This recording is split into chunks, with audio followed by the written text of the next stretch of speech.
Hello and welcome to the second ever episode of the UIWSOM Med School Mindset Podcast. My name is Jalen McCullum, and once again, I'm a recruiter here at the UIW School of Osteopathic Medicine here in San Antonio, Texas. As we spoke about in our last episode, the goal for this show is to kind of provide you with the information that you need about medical school at the right time throughout the cycle. And in that same vein, my goal for this episode is to introduce you to someone who's experienced that. So with us, we have rising second year student doctor Rudy Harrero. How you doing today, sir? I'm doing great. Thanks for having me. Absolutely. Welcome to the show. So we've got a few questions, but before we get into it, I just want to ask you, when did you realize that you wanted to be a physician? There wasn't like one specific moment that made me decide to do medicine. It was more, I suppose, like when I was in high school, I first thought that I wanted to do pharmacy, for example, because I really liked chemistry in high school. I also liked biology, so I first was considering to be a pharmacist. But then I was giving medicine more consideration because my pediatrician in Mexico and then my pediatrician here in the US at the time, uh, they really inspired me to look deeper into medicine. And at the time, I didn't know any pharmacists. So I kind of gravitated away from pharmacy, I suppose, because I didn't really have somebody to go to for that. Whereas with medicine, I always had somebody there who was my pediatrician in Mexico. And then I also, some family friends of, some friends of my parents in Mexico who are doctors. I talked to them about a lot of stuff and they told me, like, hey, maybe you should look into medicine. Wow. So you touched on a lot there, specifically, your time in Mexico. So were you born and raised in Mexico? I was born actually here in San Antonio, but my father is from Guadalajara and my mother's from Laredo on the U.S. side. And I went to Mexico when I was a baby, like shortly after I was born, and then I did all of the years of my schooling from nursing all the way to 12th grade in Mexico, and then I came back for college. All right. So let's talk a little bit about your background. You just mentioned college. Will you tell us about where you went to college, maybe about a little bit about your college experience? Sure, I went to Trinity University here in town, literally across the way from UIW's main Very campus. close, very close. And it was fun. I had a really good time at Trinity. Honestly, when I first came to the United States, it was definitely a culture shock, even though, like, yes, I'm American. Yes, I learned to speak English first before Spanish because my house in Mexico is basically like, it was like little America because we had like English TV and all that. So I actually, weirdly enough, spoke English first and then Spanish at school.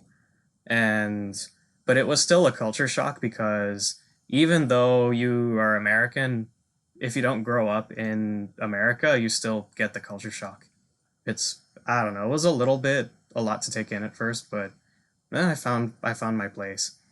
Mm. And I majored in neuroscience and then I ended up actually getting more interested in chemistry research. So through research, I ended up getting a minor in chemistry just from doing all the research credits. Wow. Just kind of segueing into my next question. What were the significant moments that kind of propelled you towards medical school? Did you, do any specific programs, peer groups, or, did advising play any role in your decision to go that route?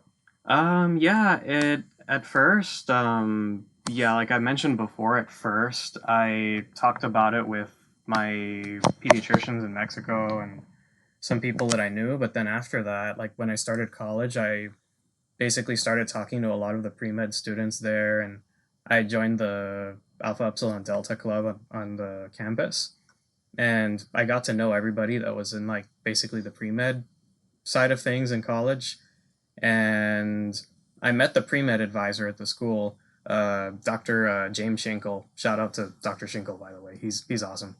Um, and they basically answered every question that I had at the time, and they really showed me like from a fresh perspective. They showed me that medicine can be a very great career to have, and yeah, it's just the way that they describe it and after everything I looked into, it's just medicine just appears to me like it can be like a very wonderful career. Absolutely. I feel like you touched on something really important there, in your relationship with Dr. Shinkle. Am I saying that right? Yeah. I feel like mentorship is such a major part of, people's path to medicine, whether that be, just simply to get LORs or, that encouragement that you need. So for you, how big a role, did that mentorship or any other relationships that come to mind, how big of a role did those play in your ascension towards, medical school? Yeah, so Dr. Schinkel was the pre-medical advisor at Trinity when I was there, for pretty much everybody that wanted to be pre-med, and you would talk to him at some point. But then when I expressed interest in doing research, I actually I did my research under the chemistry department, and my mentor is actually Dr. Laura Hunsicker Wang, and shout out to her too, by the way. I honestly learned everything that I wanted to be as like a leader in basically an intellectual field. It could have been academia or it could be medicine, but honestly, the way that I saw Dr. Hunsicker Wang do her thing and run her lab and be pretty much the best mentor I've ever had anywhere, um, like all of those qualities are transferable to medicine, and I really hope to be like her one day in that regard. Yeah, that's awesome. I'll tell you what, man. I feel like, those little relationships that you start to develop, they really play a major role in the type of, professional you end up being. Whether that be, you're being a physician or, higher order than that, the type of physician that you want to be, from a personal level, right? So, kind of, will you do me a favor and kind of explain, those relationships and how they really led you to this path? Like, is there anything specific that really moved you towards going to medical school? So I would say that one moment I could talk about is I shadowed a pathologist, Dr. David Hankes, I think was his name. Yeah. He worked at the time when I shadowed him at Christus Health, and one of the locations, I forgot which one, but basically I shadowed him because at the time it seemed like pathology was, I suppose, a bridge between clinical medicine and academia, and pathologists are pretty well versed in academia. I mean, physicians are too, but pathologists seem to me like they do a lot more like bench work in a lab than other physicians do. So I wanted to shadow a pathologist, so I contacted him. He said yes, and then I shadowed him, and he was telling me how that yeah, that like medical school that I was on the right path to want to pursue medical school because it's a very good career and there's a lot of flexibility in what you can do with a medical degree. There's just it's kind of like a pick your own adventure, but with um uh to the many paths to like and to the nth degree. I don't know if that's the expression, but it's like there's just like n number of paths that you can take in medicine. Like there's just so many. Speaking of past, at the moment, where's your path taking you? I'm kind of I have like five specialties that I'm kind of juggling around my head, but other than those five, I'm kind of fickle. For me, number one is psychiatry right now. Number two, I would say, is radiology. Number three would be physical medicine. Number four would be family medicine. And then, actually, number five is where it maybe gets a little fickle. Number five is like kind of like my position for like what's the new flavor of the week, and maybe rheumatology, but that might change. I mean that will change. That'll change. Number five, but the first four for me stay pretty constant. Absolutely. Do you think that you kind of focus on the specialties a little bit heavier because of where you're in school? The fact that you chose an osteopathic medical school. Well, I just, not really. I just looked at these four specialties and see that they offer a lot of flexibility for practice. But that's mainly what I'm after, for like flexibility of what you can do in that specialty, because I'm not really interested in pursuing surgery at the moment, because I want to have maybe a little bit more flexibility to maybe not have to be in the OR all the time, or that way I can have the option to work at home if I want to. Like with telepsychiatry, teleradiology, like that's a big field, and I really want the chance to do something like that in the future. Especially because when you do telemedicine, especially with psychiatry, it's very easy to, versus other specialties, there's a lower barrier of entry to making your own private practice from home. And this is kind of related to a job that I had before medical school, which was telescribing. But that job basically showed me like, wow, you know what? It's not, doesn't seem to be that hard to set up the infrastructure to work from home. And it's actually easier than setting up a brick and mortar office. Do you think that that experience as a telescribe kind of went a long way on your applications? Do you think that that specific experience played a role? Absolutely, yeah. I think that part of my application, I think, was what catapulted me into getting more interviews and getting where I am right now, more than any. Well, okay. There's the other thing on my application was that I actually did the MBS program here in UIW, but the MBS program plus the telescribing job. That's what I think actually like. That was like the the it factor to my application to like get it higher up in the stack, I suppose. Not just that, but also because I got a promotion while I was working at the job. And after I got the promotion, and after I was a chief scribe for, I would say maybe like 4 months, 5 months, I had pretty much a lot of experiences to talk about in my application that I submitted at the time. And that made a huge difference when I compared that application to my applications before that one. So while we're talking about interviews and stuff, let's talk about your interview experience. Let's walk me through the day of your interview. I mean, oh boy, it's been a while, but basically, the when I did the interview that got me accepted here, it was through Zoom, but so I didn't have to travel here to do it. So I basically at the time I was doing telescribing, so I did it from home. And yeah, I mean it was because I did the MBS program here before COVID happened. Like literally, the COVID happened in the spring, but before they sent us home, we had everything in person, and then we did like the practice interview here and in person. So it was kind of strange for me to do the version of something that I've practiced before in person, but to do it virtually. It was still really good, and like it was honestly, I think this interview process, being the MMI process, is the best way to do it, because when you have just like one or two long interviews, it's really easy if you like accidentally stumble anywhere. It's easy for like the rest of the interview to kind of maybe be colored negatively in your eyes, or whoever's interviewing you eyes, or whoever the person that from their eyes, I mean. Right, from their perspective. Yeah, yeah. So for those of our listeners who don't know, UIWSOM offers a Master of Biomedical Sciences program. It's a 10-month program. That's the program that student Dr. Harrero is referring to. So unfortunately, you had that experience during COVID. So do you feel like, how did COVID affect your application in medical school? Actually, it I don't think it affected it that much for me. Well, okay, the MBS program, not, it wasn't very much affected because COVID happened right before they sent us virtually.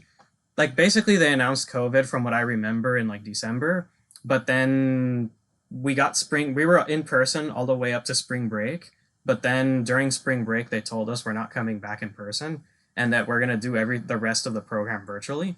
So I did pretty much, we covered everything in anatomy that we could have covered on the cadavers in person. Like we basically did everything we could have done reasonably in the lab in person already. So I don't feel like the move to the virtual curriculum really took away from my experience, because like that was the neuroanatomy block of everything, and that was where we used PowerPoint slides and pictures of the brain slices rather than the cadavers, because like we already did everything before they sent us home.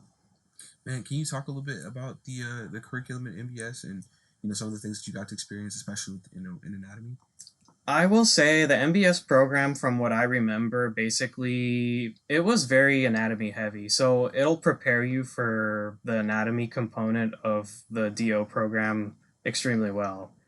It does have some extra nuggets here and there, like it had epidemiology and biostatistics, and those classes are they're not in the DO program, but they give you a valuable perspective on like how to think about things from a public health perspective without doing a public health degree separately. So I want to switch gears on you, and so as the host of this show, it's kind of my goal to inspire pre-med listeners and provide guidance for their success in applying to medical school. So just overall, with that in mind, I really like to hear about your application experience and what the part in particular, the MCAT. Mhm. So if you could talk a little bit about how you prepared and like what a typical study week may have looked like for you. Talk about your experience just in general with the MCAT. This is going back a while for me, so the details may be a little bit fuzzy, but I can say that I did the Kaplan program for the MCAT to prepare for it.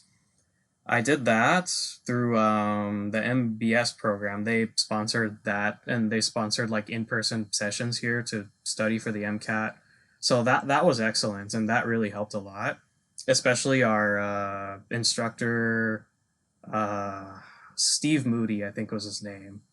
But yeah, shout out to him too. He was great in Kaplan, and him and then the independent study books that Kaplan gave us that helped me a lot.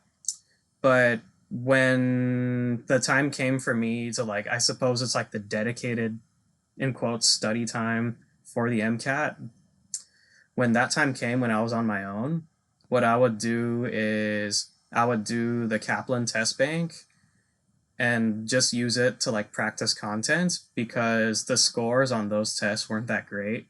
So like they weren't, I mean, they're not like indicative of how you would do on the real thing. The AAMC's official practice tests, those were, and those actually were very accurate. Because if I remember correctly, I got on the practice test, I got like a 512, and then on the real thing, I got like a 511 or a 510. So it was off by like 1 or 2 points, but those practice tests are really spot on. But leading before I did the real thing, I made sure to do the practice tests, and I went over them to make sure that I was comfortable with all of the topics on those tests. And wherever I made mistakes, I just like mark it. And then I had a document where I basically cataloged all of my mistakes. And if it needed like a formula or something to solve it, I would put the formula there. And every day I would literally just scroll through my mistake document, and just before every practice test I did, to keep like my previous weaknesses fresh. Mm-hmm. And then I started doing well on those things. And so it sounds like you just did a lot of practice questions and focused really heavily on not making the same mistakes again. So Yeah. anything that was a hole in your game, if you will, you spent a lot of time going back over that content. Right before practice tests. Mm-hmm. So you feel like that was effective for you? Like, were in your first practice attempt all the way to when you finally tested, was there a significant difference? Oh yeah, absolutely. Yeah, there, and especially for like the chemistry physics sessions that needed equations. In addition to all of the practice, like while I would practice those questions, I would play around with the formulas and the equations, and play around with like the units, like oh, force and then energy. And the formulas are different for each thing, but you can see some similarities that help you remember other formulas. So I basically used the formula with the units in the formula to then memorize other formulas. It sounds very confusing, and it is, but but once you like dig in and like play around with the equations and the formulas, I don't know. I don't know how, but it just clicked. It sounds like you were able to figure it out. I know there's a lot of students out there that are intimidated by this test. Do you have any advice for them? I think the best thing to do with the MCAT, and this also applies to medical school too, is they're not going to test you on things that you explicitly need to know to be a physician, but they're testing you on is basically like how to think logically and how to think like conceptually, and like you're not going to need to know force equations or anything like that once you make it into medical school, but you're going to need to know like how to conceptually compartmentalize information in your brain. And I think that's like the biggest skill that I learned when I was first starting in medical school. Like, I mean, this does segue into another topic a little bit, but basically, yeah, conceptual thinking and logical thinking are the main things that, from my perspective, the tests for. And that's what I think. Sounds good. Let me paint a picture for you, right?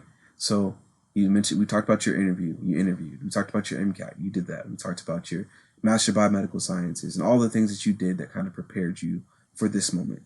You get the letter of admission. Tell me about that time. Tell me about that moment.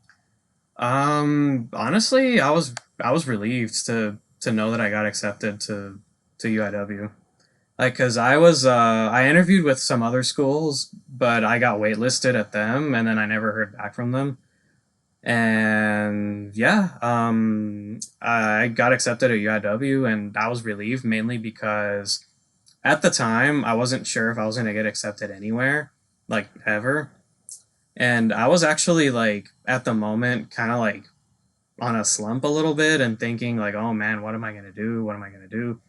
And then I was prepared to go back to a college or like a school to do extra math classes in um like basically the math requirements to do biostatistics as like a master's in biostatistics. Mm-hmm. I That was gonna be my backup plan if I didn't get into medical school like ever. Like this time, I was thinking, okay, like I've gone through like before I got accepted, I went through two other cycles, admission cycles, and I was ready to throw in the towel and just kind of transition to another career. Like just to, just it was hard. And it's definitely hard for every here's the thing, even for people like make it, don't make it, for everybody, it's a difficult process.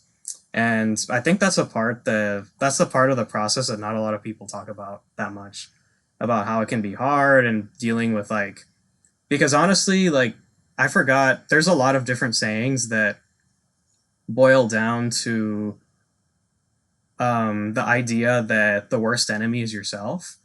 And I think that idea has been in the heads of everybody who's been down this path, I think. So it's been difficult, but I mean, as long as you keep trying, I'm not going to say that absolutely everyone will make it into medical school, but even if you don't, keep trying and keep, there's a path out there for you. And wherever it is, in medical school, outside of medical school, just don't give up. That's really good advice. I think a lot of people need to hear that. There's a lot of you know frustration that comes along with this process, a lot of anxiety that comes along with this process. So I'm sure it means a lot to our listeners to know that you had that period of time yourself. Especially someone who scored as well in the MCAT as you did. But so our class of 2027 is actually going to start. Next week? Do you think that you can kind of discuss the rush, the excitement of orientation week in white coat ceremony?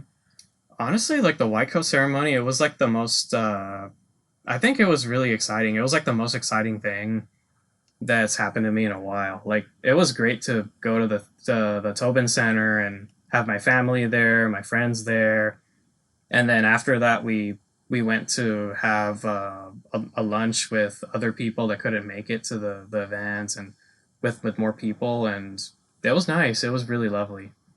And orientation, I think, I mean, I'm biased because I've already been here for the MBS program, but I can say that for people, for my classmates that have never seen the campus before, or like that haven't been here a lot, they were very excited about it and they were like, oh my goodness, everything is like all new and all that.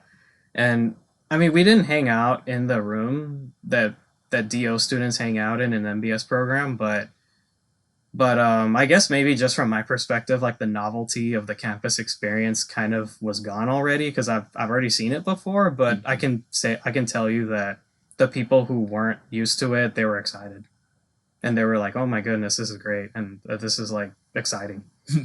That's hilarious. You said like the shine was kind of off the apple, huh? Yeah, Mm-hmm. you've already been through the stress of it for 10 months, in the MBS program. So let's talk about that. Let's talk about the transition from the MBS program to the DL program for you. What was that like? How was it easier to kind of make the move? I actually uh to answer that, I suppose. I mean, because here's the thing: I graduated from college in 2019. And then I went right into the MBS program 2019, then graduated from MBS 2020. And then I had the gap, like 2 gap years between that time and the time that I came here. So I think the transition in the anatomy program, it makes it very smooth. But in every other way, like outside of anatomy, I mean, and 2 years passed since I did the anatomy material from MBS coming to the DO program. So it was a good transition. And I knew, like, even if I forget details and even if I forget, like, specific names for specific things, I kind of had an idea conceptually in the back of my head of, like, what material is coming our way as we do anatomy. So I think it was a great transition. But in 2 years, like it is, you do forget details over 2 years, but I think the most like constant thing that stays in your mind is like the conceptual understanding of whatever it is that you learn. And that's why I think thinking about things from like a big picture conceptual point of view is very important because you're going to forget a lot of details over time, but if you learn how to think about things conceptually, it's harder to forget that. No, I think that you touched on some really important things there, and I think the next logical step is kind of to talk about study habits. So, can you please, share, a few of your successful study habits and maybe some skills that you picked up between MBS or even during first year medical school to kind of, help the students along? So I have, this may not work for everybody, but we have SIGs, which is small interactive group sessions in our medical school on Mondays, Wednesdays, and Fridays. Specifically for this, they give you a piece of paper, which is for each case that you discuss. One winning strategy for me personally for SIGs was keeping the piece of paper and using that as like a scratch sheet for notes that I would get notes from whatever your favorite resource may be, but I use Amboss a lot for resources, like for SIGs a lot. And what I would do is like for every case, you have to know the pathophysiology of the disease. You have to know the risk factors of a disease. You have to know how it starts or the etiology. You have to know at least like maybe the classic demographic of patient that is affected by it. And you have to know the treatment for these diseases. Those are like I would say 5 big ideas for each disease that you should keep in the back of your head for like while you're going through each case in SIGs. What I would like to do is I would use the piece of paper as like my scratch sheet of notes, and I would just like color code, like underline. I used red for pathophysiology, blue for risk factors and demographics, and I would do treatment like with black pen. But you get the idea. I would use different colors for each idea, and I would just like underline it and then add like little notes in the margins and be like, oh, like the mechanism of action of this drug is this, and the pathophys of this disease is that. Like just put stuff in the margins or on the back of the sheet of paper. When you're talking about the sheet of paper, are you talking about the learning objective sheet? Yes, that exactly. The learning objective sheet that they give us with like the story, like the clinical case, like with I don't know, Mr. Johnson comes in with XYZ, and they give you all the information and the lab values, like in that piece of paper. Sometimes they're short, but sometimes they're really long. The really long ones, that's where you have more like blank backs of the sheets, and that gives you more space to write notes. But I would use that as like my note sheet to prepare for that case, and I found that doing it that way helped me remember things easier. So you offered up a lot of gems, a lot of good information and advice today. But before I let you go, my last question: do you have any thoughts or any sentiments that you want to leave with the listeners as they prepare to apply to medical school this year? So it's kind of touches on what I've already mentioned before, but like don't give up on whatever path you commit to, don't give up on it. However, it's okay to change your mind, and it's okay to maybe say, you know what, maybe a certain path doesn't work for me, or maybe another path will be better. But once you find a path, like try, like as long as you do your best to pursue something, like there's really no shame in like it's not giving up. It's more like you do your best pursuing a path, and the best is all you can do. So, but if the best doesn't quite get you to where you want to be, maybe that's not the path that aligns with your personality, and maybe another one would maybe align better. And there's absolutely no shame in that. And if anything, in that situation, it's probably better that it works out that way, because if you pursue another path and you give that other path everything you've got, you're very likely going to be more satisfied in that path if that path accepts you more readily. So it's better, I think.